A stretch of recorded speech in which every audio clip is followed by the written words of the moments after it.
In the occupied West Bank, the Israeli military is conducting a raid for a second day.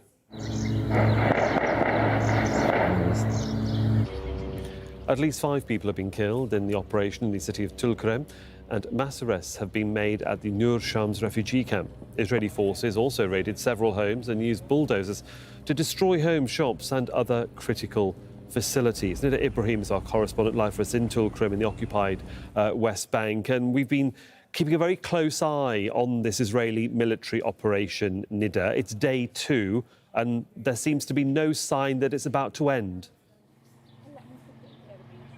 Yes, it's hard for Palestinians to even know when the Israeli forces are going to leave the refugee camp, specifically that some people expected after the news emerged of the killing of one Palestinian who has been deemed as one of the most wanted here in the occupied West Bank as the head of the Tulkarem Battalion.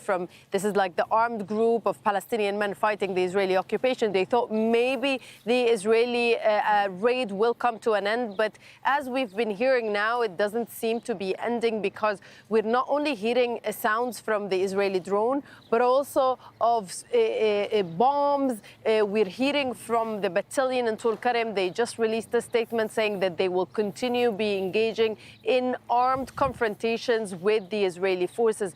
Because of the situation and how risky it is, it's hard for us to go inside and for much of the media, but we're seeing videos of destruction that is looking like something we have not seen before. And we've seen already a lot in Tulkarem and in Nur Shams refugee camps in terms of how much the Israeli forces are damaging the infrastructure. So we are looking at a very large destruction and demolition. And I'm just going to move away from the picture to show you a little bit the refugee camp. It's crowded. It has thousands and thousands of Palestinians who have been saying that the Israeli forces were going from one home to another. This is something we've seen before also. These mass detentions of Palestinians, homes being turned into detention centers.